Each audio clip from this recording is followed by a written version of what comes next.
You already know the answer. It's gladiators. Obviously. 2 men, 1 arena, 1 sword. The loser dies. Except, that's not actually true. And the real answer is so much darker than anything Hollywood ever put on screen.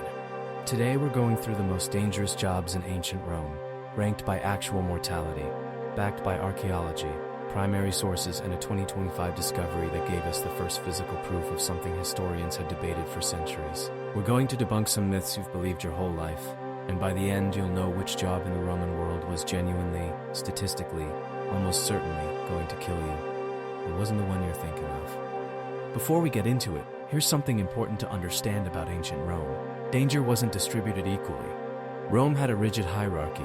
Citizens, freedmen, slaves, condemned criminals, and where you sat in that hierarchy determined not just how you lived, but how you died. A Roman citizen could not be tortured, could not be crucified, could not be thrown to wild animals.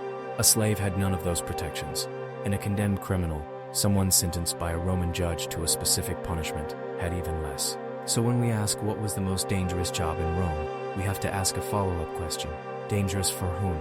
Because the answer changes completely depending on who's doing the job. Let's start with the obvious one. Gladiators.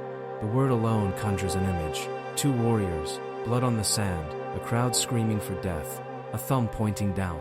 Here's the problem. Almost all of that is wrong. Let's start with the thumb. The famous thumbs down gesture for execution, that's a 19th century painting. Ancient sources describe crowds waving handkerchiefs, raising fingers, or shouting, "Not nothing," not the guaranteed death sentence. In the 1st century CE, a professional gladiator had roughly a 10 to 15% chance of dying per fight. That's not nothing, but it's not the guaranteed death sentence Hollywood sells you. Here's why. A trained gladiator was an expensive investment. Years of specialized training, a specialized diet, medical care from some of the best physicians in the Roman world. When a gladiator died in the arena, the game sponsor, the politician or wealthy citizen who paid for the show, owed the gladiator's owner up to 50 times the rental fee. 50 times. So sponsors had a very strong financial reason to let the loser live. And the fights themselves were regulated. There were referees, called summarudis, armed with long switches, who could pause a fight to replace broken weapons, untangle equipment, or evaluate injuries. If a defeated gladiator had fought with enough skill and courage, he could raise a finger to request mercy, missia, and the crowd, and the sponsor, frequently granted it. Now here's the part that will genuinely surprise you.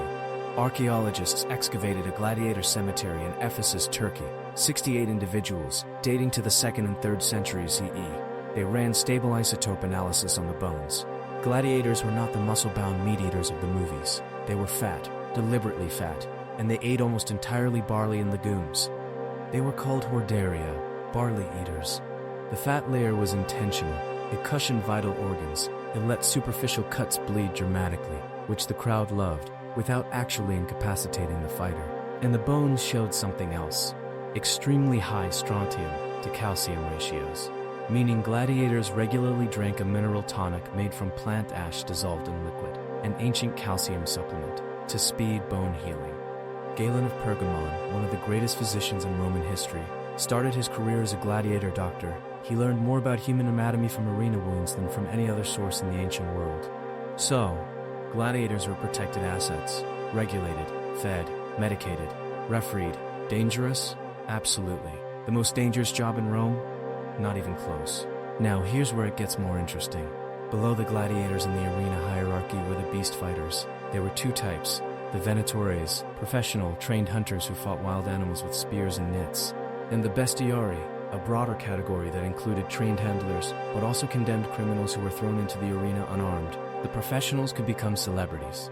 There's a mosaic from 3rd century Tunisia, the Megarius names, that shows 4 professional hunters from a troop called the Telegani fighting 4 leopards. In the center of the mosaic, a herald holds up 4 bags of money. Each bag is labeled 1,000 denarii, 4,000 denarii total, paid out in front of a cheering crowd. The hunters' names are on the mosaic. The leopards' names are on the mosaic. These men were stars. But in 2025, archaeologists published a study that changed what we know about beast fighting forever. At a Roman cemetery in York, England, Roman Britain, they found a skeleton, male, aged 26 to 35, and on his pelvis, there were bite marks. Not human bite marks, They 3D scanned the depressions and compared them to the dental records of large felines. Lion. The bite marks matched a lion.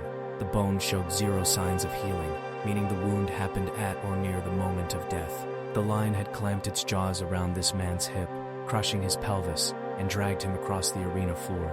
He was then decapitated, likely a ritual mercy killing or a burial preparation. This is the first direct physical evidence of human-animal arena combat ever found. In Roman Europe, one man, one lion, one cold afternoon, in Roman Britain, and nobody remembered his name. Before we get to the actual answer, let's take a quick detour through two jobs that don't get nearly enough attention. First, the carnifex, the public executioner. The word literally means butcher of flesh. He administered judicial torture to slaves, because under Roman law, a slave's testimony was only admissible in court if it was extracted under torture. He carried out executions of non-citizens. He crucified people. And for this service, Rome rewarded him by banning him from living inside the city. The carnifex was legally forbidden from residing within the city walls. He was forced to live outside the gates, near the slave execution grounds. He held the legal status of infamia, stripped of all civil rights. Rome needed him. Rome also refused to acknowledge him. Second, the pregustator, the food taster. These were slaves or freedmen whose job was to eat the emperor's food before he did, to check for poison. They had a formal guild, an official supervisor.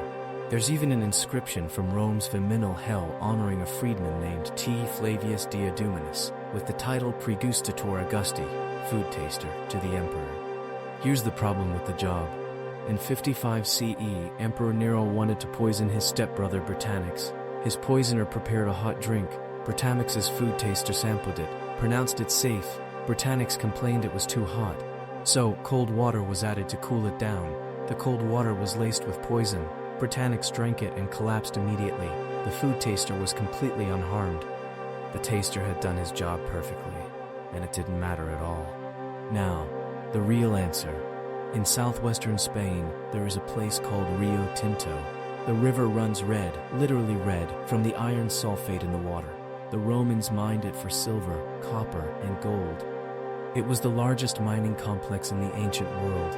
In southeastern Spain, near modern Cartagena, there were silver mines so productive that at their peak, over 40,000 enslaved workers labored inside them simultaneously. 40,000 people, underground, in the dark. The Greek historian Diodorus Siculus visited these mines and wrote about what he saw. He described workers who work continuously day and night. Many die because of the excessive hardships they endure. Pliny the Elder described miners working by lamplight in shafts so deep they never saw daylight. Now here's the critical distinction. There were two types of people in those mines. The first were enslaved workers, purchased property of private mining contractors. Brutal conditions, high mortality, but their owners had at least some financial incentive to keep them alive. The second were Damnati ad metalla, people condemned to the mines by a Roman judge. This was not a job. This was a death sentence with extra steps. Damnatio ad metalla, condemnation to the mines, was classified as servitus pani. The condemned were stripped of citizenship, shackled in trading.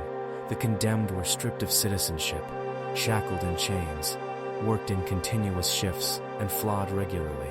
Life expectancy, months to a few years. The hazards were everywhere.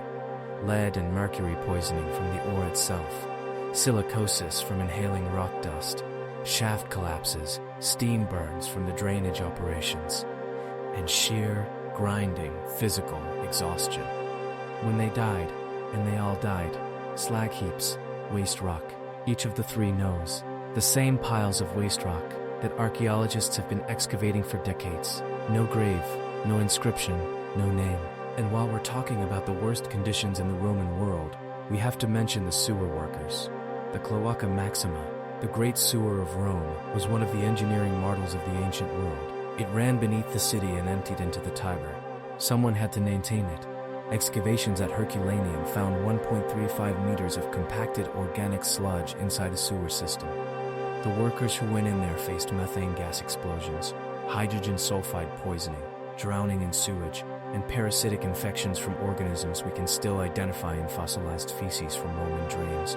Pliny the Elder noted that sewer workers committed suicide so frequently that the Roman state began crucifying their corpses as a deterrent. The conditions were so bad the workers chose death, and Rome's response was to make the corpses of the dead into a warning for the living.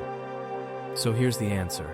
If you were a professional gladiator in 1st century Rome, you had roughly a 10 to 15% chance of dying per fight. You had referees, you had doctors, you had a diet designed to keep you alive. You were an investment. If you were a professional beast hunter, you could become famous. You could get your name on a mosaic. You could earn 4,000 denarii in a single afternoon. If you were a food taster, you might survive your emperor's entire reign and retire to a comfortable procuratorship, like Halatos did. But if a Roman judge sentenced you to the mines, you were already dead. The sentence just hadn't finished yet. The most dangerous job in ancient Rome wasn't the one with the sword in the crowd. It was the one with the chains in the dark, and the people who did it left no names, no inscriptions, no mosaics, just bones in a slag heap, and a historian who bothered to write it down. If you want to go deeper on any of these, the gladiators, the mines, the Praetorian Guard who literally auctioned the Roman Empire, let me know in the comments, and if you haven't already, subscribe. There's a lot more history like this coming.